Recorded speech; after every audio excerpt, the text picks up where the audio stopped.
క్రికెట్లో determination, hard work, never give up attitude ప్లేయర్స్ని ఉన్నత స్థాయికి వెళ్లేలా చేస్తాయి.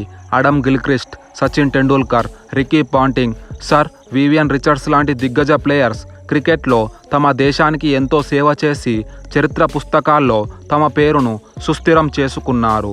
క్రికెట్లో లిమిటెడ్ ఓవర్ ఫార్మాట్ ఇంక్లూడ్ చేశాక క్రీడా స్థాయి గణనీయంగా పెరిగింది.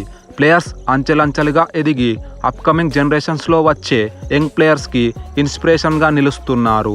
తమ కంట్రీ తరపున క్రికెట్లో అద్భుతమైన ఆట తీరుతో గొప్ప గొప్ప ప్లేయర్గా పేరు తెచ్చుకున్న కొందరు ప్లేయర్స్కి గ్రాండ్ ఫేర్వెల్ మ్యాచ్తో రిటైర్ అయ్యే అవకాశం దక్కగా మరికొందరు లెజెండ్ ప్లేయర్స్కి ఫేర్వెల్ మ్యాచ్తో రిటైర్ అయ్యే అవకాశం దక్కలేదు. ఈ వీడియోలో మనం ఇంటర్నేషనల్ క్రికెట్లో ఫేర్వెల్ మ్యాచ్ డిజర్వ్ చేసే ఒక 11 మంది లెజెండరీ ప్లేయర్స్ ఎవరో చూద్దాం. నెంబర్ 11 శివనారాయణ్ చంద్రపాల్. వెస్టిండీస్కి 2000స్లో టెస్టులో శివనారాయణ్ చంద్రపాల్ సేవియర్గా ఉన్నాడు. వెస్టిండీస్ లెజెండ్ బ్రయన్ లారా నీడలో ఆడిన Chanderpaul one of the greatest ప్లేయర్గా చరిత్రలో నిలిచిపోయాడు.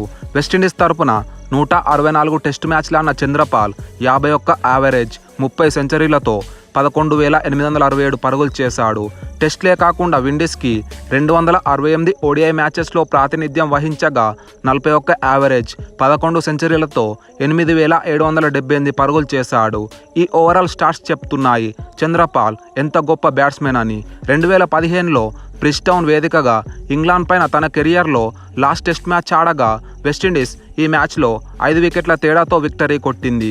కానీ ఈ మ్యాచ్ శివనారాయణ్కి లాస్ట్ మ్యాచ్ కాదు. తన కంట్రీకి ఇంత అద్భుత సేవ చేసిన చంద్రపాల్కి డెఫినెట్లీ ఒక ఫేర్వెల్ మ్యాచ్ దక్కుంటే బాగుండేది. Number 10 Daniel Vettori. న్యూజిలాండ్కి 1997లో ఇంగ్లాండ్కి అగనెస్ట్గా టెస్టు డెబ్యూ చేసిన వెటోరీ 2000స్లో దశాబ్ద కాలం వరకు కీలకమైన ప్లేయర్గా ఉంటూ ఎన్నో అద్భుత విజయాలు అందించాడు. ఎక్సలెంట్ మైండ్తో సిచ్యువేషన్ను అనాలిసిస్ చేసి ఆ ప్రకారం ఆడేవాడు. న్యూజిలాండ్ టీంని మరింత స్ట్రాంగ్ చేసేందుకు వెటోరీ సక్సెస్ఫుల్ కెప్టెన్ ఫ్లేమింగ్ నుండి కెప్టెన్సీ రెస్పాన్సిబిలిటీ తీసుకున్నాడు. వెటోరీ కివీస్ టీం తరపున 113 టెస్టు మ్యాచ్లు ఆడగా బ్యాటింగ్లో 30 యావరేజ్తో 4,531 పరుగులు చేయగా బౌలింగ్లో 362 వికెట్లు తీశాడు. అలాగే 295 ఓడిఐ మ్యాచెస్ ఆడగా బ్యాటింగ్లో 2,253 పరుగులు, బౌలింగ్లో 305 వికెట్లు తీశాడు. ఆస్ట్రేలియాలో జరిగిన 2015 ఓడిఐ వరల్డ్ కప్ ఫైనల్కి కివీస్ టీం చేరుకోగా ఫైనల్లో బ్యాటింగ్ కొలాప్స్ వల్ల ఆసీస్ ముందు కమాండబుల్ టార్గెట్ పెట్టలేకపోయింది.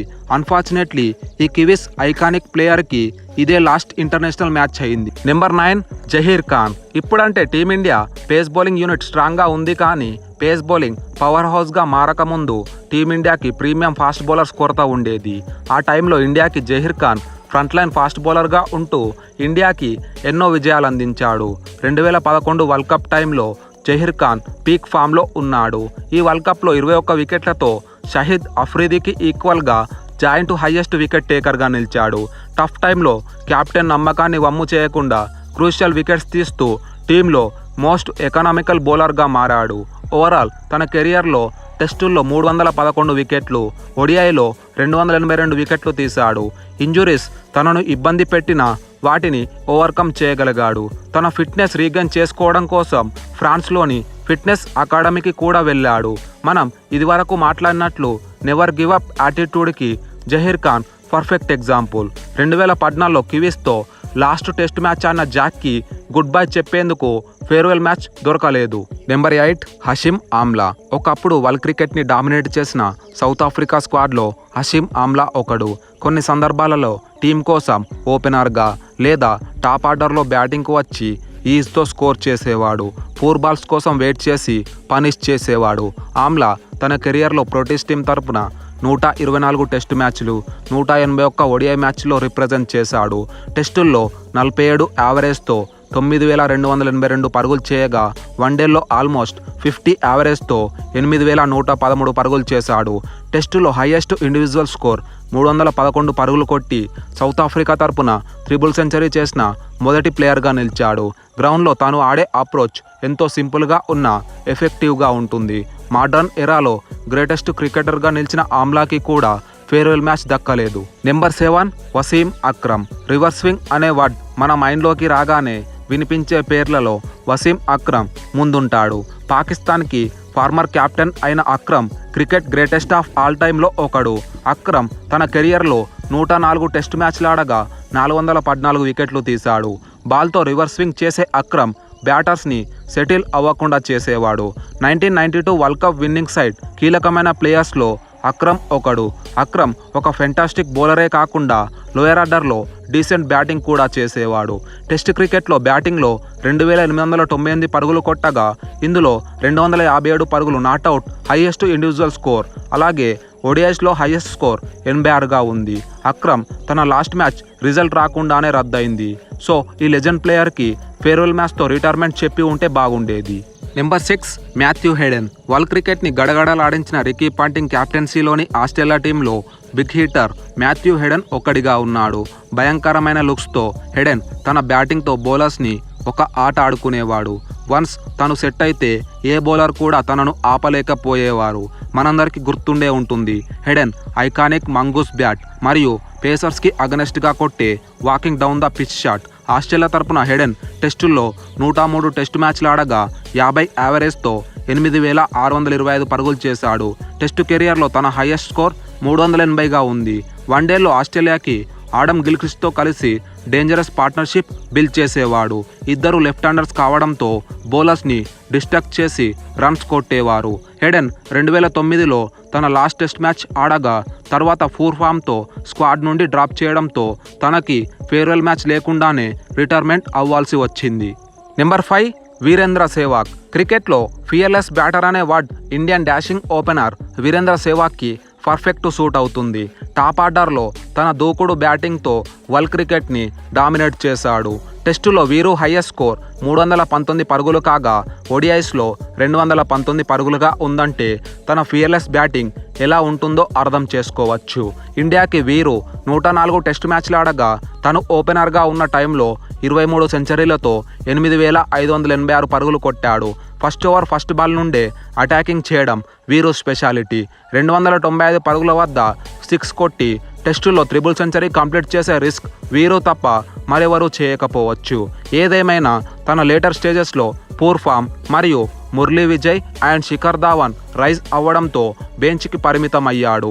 ఇలా కొన్ని ఇయర్స్ తర్వాత సెహ్వాగ్ ఫేర్వెల్ మ్యాచ్ లేకుండానే తన ఇంటర్నేషనల్ క్రికెట్ కెరియర్కి రిటైర్మెంట్ అనౌన్స్ చేశాడు. నెంబర్ 4 శిఖర్ ధావన్. రీసెంట్గా ఆగస్టు 24న మన గబ్బర్ శిఖర్ ధావన్ ఇంటర్నేషనల్ మరియు డొమెస్టిక్ క్రికెట్ కెరియర్కి రిటైర్మెంట్ని సోషల్ మీడియా ద్వారా అనౌన్స్ చేశాడు. ఈ ఢిల్లీ బాయ్ 2013లో ఆస్ట్రేలియాకి అగనెస్ట్గా డెబ్యూ చేసిన టెస్ట్ మ్యాచ్లోనే 187 పరుగులు కొట్టి గ్రాండ్ ఎంట్రీ ఇచ్చాడు. ఇది కాకుండా లిమిటెడ్ ఓవర్ ఫార్మాట్లో కన్సిస్టెంట్గా రాణించడమే కాకుండా కొన్ని అప్స్ అండ్ డౌన్స్ కూడా చూశాడు. ఓవరాల్గా 3 ఫార్మాట్స్లో కలిపి 269 మ్యాచ్లాడిన ధావన్ 24 సెంచరీలు కొట్టాడు. ఓడిఐ ఫార్మాట్లో ఈ లెఫ్ట్ హ్యాండర్ 167 మ్యాచ్లు ఆడగా 44 యావరేజ్తో 6793 పరుగులు కొట్టాడు. చివరిసారిగా ధావన్ ఇండియాకి 2022లో బంగ్లాదేశ్ పైన ఓడిఐ మ్యాచ్ ఆడాడు. ఐసీసీ టోర్నీస్ అనగానే చెలరేగి ఆడే ధావన్కి ఒక్క ఫేర్వెల్ మ్యాచ్ ఆడి ఉంటే బాగుండనిపించింది. Number 3 AB de Villiers. ఈ సౌత్ ఆఫ్రికా సొగసరి బ్యాట్స్మెన్ తనకున్న ఎబిలిటీస్ వల్ల ఈ లిస్ట్లో ముందున్నాడు. ఏబీ డివిలియర్స్కి సౌత్ ఆఫ్రికాలో కంటే ఇండియాలోనే ఎక్కువ మంది ఫ్యాన్స్ ఉన్నారు. టీం ఎలాంటి క్రిటికల్ సిచ్యువేషన్లో ఉన్నా గ్రౌండ్లో 360 డిగ్రీస్ షాట్స్ కొడుతూ నిమిషాల్లో మ్యాచ్ని మలుపు తిప్పుతాడు. ఐపీఎల్లో ఆర్సీబీకి చాలా వరస్ట్ సిచ్యువేషన్స్ నుండి మ్యాచ్ గెలిపించాడు. డివిలియర్స్కున్న ఎబిలిటీస్కి మరికొన్ని సంవత్సరాలు ఈజీగా ఆడేవాడు. సౌత్ ఆఫ్రికా తరపున 114 టెస్ట్ మ్యాచ్లు ఆడిన డివిలియర్స్ 51 యావరేజ్తో 8765 పరుగులు చేశాడు. అలాగే 228 ఓడిఐ మ్యాచెస్ ఆడగా 54 యావరేజ్తో 9577 పరుగులు కొట్టాడు. 2015 ఓడిఐ వరల్డ్ కప్లో న్యూజిలాండ్కి అగెనెస్ట్గా జరిగిన సెమీఫైనల్లో పార్ట్గా ఉన్నాడు. ఆస్ట్రేలియాతో జోహెనెస్బర్గ్లో లాస్ట్ టెస్ట్ మ్యాచ్ ఆడిన డివిలియర్స్కి కూడా ఫేర్వెల్ మ్యాచ్ ఉంటే బాగుండేది. Number 2 Yuvraj Singh. Limited overs ఫార్మాట్లో లెజెండ్ యువరాజ్ సింగ్ ఇండియాకి ఐకానిక్ నెంబర్ 4 పొజిషన్లో రెగ్యులర్ ప్లేయర్గా బ్రిలియంట్ కాంట్రిబ్యూషన్స్ చేసి ఎన్నో అద్భుతమైన విజయాలు అందించాడు. ఇండియా 28 సంవత్సరాల తర్వాత గెలిచిన 2011 ఓడిఐ వరల్డ్ కప్లో మ్యాన్ ఆఫ్ ద టోర్నమెంట్గా నిలిచాడు. ఇండియాకి 304 ఓడిఐ మ్యాచెస్ ఆడిన యువి 8701 పరుగులు కొట్టాడు. అలాగే తన కెరియర్లో బౌలింగ్లో 111 వికెట్లు తీశాడు మరియు 58 టీ20 మ్యాచ్లు ఆడగా 1177 పరుగులు చేశాడు. యువరాజ్ సింగ్ కెరియర్లో మోస్ట్ ఐకానిక్ ఫేస్ క్యాన్సర్ ఉన్నా లెక్క చేయకుండా 2011 వరల్డ్ కప్ గెలిపించడం. సౌరవ్ గంగూలీ క్యాప్టెన్సీలో డెబ్యూ చేసిన యువీ ధోని క్యాప్టెన్సీలో సీనియర్ మెంబర్గా ఉన్నాడు. టీ20లో 6 బంతుల్లో 6 సిక్స్లు కొట్టిన యువీకి ఫేర్వెల్ మ్యాచ్ దక్కి ఉంటే బాగుండేది. Number 1 MS Dhoni. ఇండియాకి బెస్ట్ క్యాప్టెన్స్లో ఎంఎస్ ధోని ఒకడు. ధోని క్యాప్టెన్సీలో ఇండియా 3 ఐసీసీ ట్రోఫీస్ గెలిచింది. 2007లో యంగ్ టీమిండియా సైడ్తో టీ20 వరల్డ్ కప్ గెలిపించిన ధోని 2013లో ఇంగ్లాండ్ గడ్డ మీద ఛాంపియన్స్ ట్రోఫీ గెలిపించాడు. 2011లో వాంకడేలో 6 కొట్టి ఫినిష్ చేసి 2011 ODI వరల్డ్ కప్ని 28 సంవత్సరాల తర్వాత గెలిపించాడు. ఇండియాకి ధోని 90 టెస్ట్ మ్యాచ్లు ఆడగా హైయెస్ట్ ఇండివిజువల్ స్కోర్ 224గా ఉంది. టెస్టులో డీసెంట్ ప్లేయర్గా ఉన్న ధోని లిమిటెడ్ ఓవర్స్ ఫార్మాట్లో మాత్రం బీస్ట్ ప్లేయర్గా పేరు తెచ్చుకున్నాడు.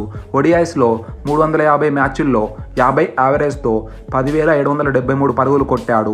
ధోని క్రీజ్లో ఉన్నాడు అంటే ఎంతటి ఇంపాసిబుల్ టార్గెట్ అయినా ఈజీగా కొట్టేవాడు. 2019 వరల్డ్ కప్లో న్యూజిలాండ్తో సెమీఫైనల్లో ధోని రన్అట్ అయిన మ్యాచే ధోనికి చివరి మ్యాచ్. ఈ ఐకానిక్ ప్లేయర్కి ఒక్క ఫేర్వెల్ మ్యాచ్ పెట్టి ఉంటే ఫ్యాన్స్ ఎంతో హ్యాపీగా ఫీల్ అయ్యేవారు.